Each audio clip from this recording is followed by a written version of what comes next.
Commuters across Central Florida are traveling on congested roadways.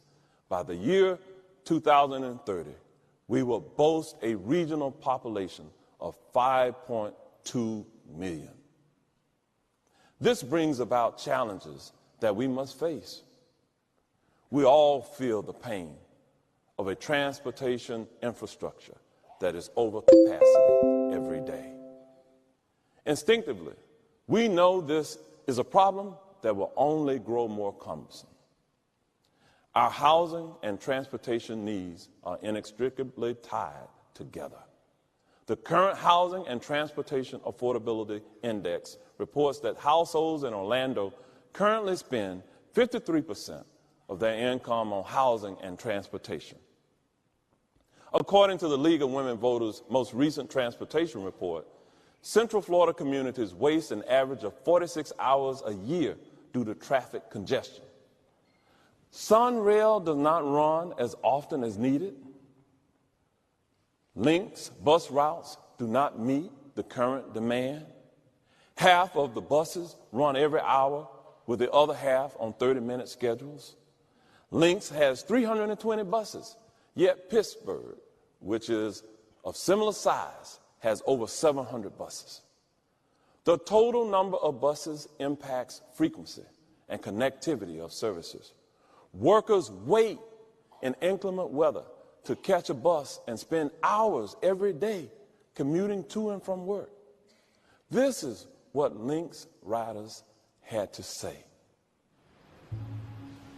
I ride Links every day to get to work, because I work at Universal, and it's like usually a 3-hour ride, but like Links is very convenient because it's always on schedule. I live by UCF, so like very far away from Universal, like a 40-minute drive. And since I don't have the transportation or money to be getting Ubers to work every day, it's the bus for me. Well, my experience with Links is the schedule says one thing, but a lot of times the bus is never really on time. And I use the bus on a regular. I mean, I work at 6 o'clock in the morning.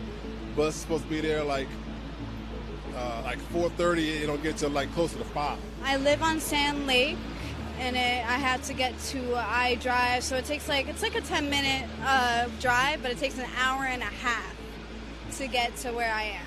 It's a 10-minute drive, so it takes an hour and a half on the bus. So from President's Drive to iDrive, Perkins, takes an hour and a half.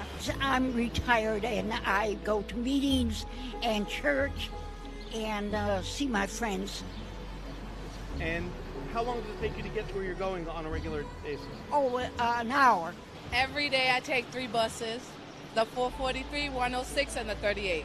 And where do you take it from, and where do you go? I take from Lee Road to Rosemont, then here, and then to International.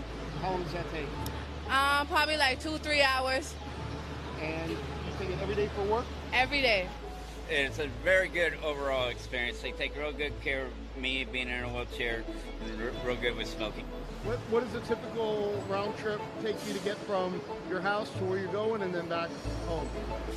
8 hours. 4 hours here, 4 hours back. But if everything works out right, you can do it in 2. I wish bus ran later, for at least for UCF area, because it ends at like 10, and it's like, I get off at work at 10 sometimes, so it's like, if it run later, it would be nicer for that area. Well, I usually basically go to all my appointments and the store. It's good. Sometimes the bus breaks down on you, but you know, it's part of life.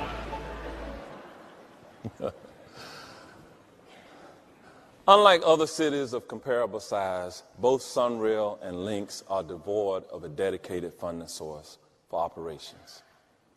If our goal is to empower every resident and citizen, we will need to provide multiple options for transit, including more buses, more routes, more trains, and a robust network that safely supports our pedestrians and bicyclists. The completion of the widening of I-4 is within reach, and we look forward to the planned high-speed commuter rail by Virgin Trains. New highway construction and rail won't solve all of our problems. The estimates for our growth over the next decade require us to begin to collaborate on long-term solutions that include public-private partnerships. No generations, past or future, are more poised than we are to meet the challenges of today.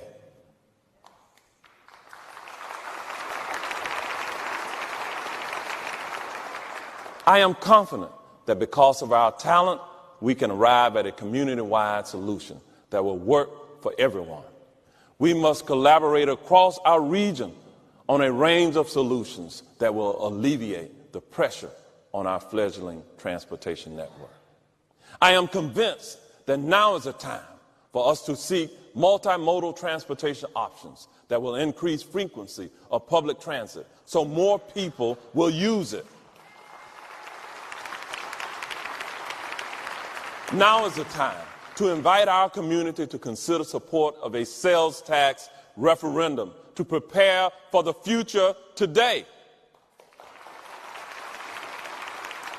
I look forward to leading efforts to pass a 1-cent sales tax that will allow us to fully fund a transportation system that can better serve us well into the future.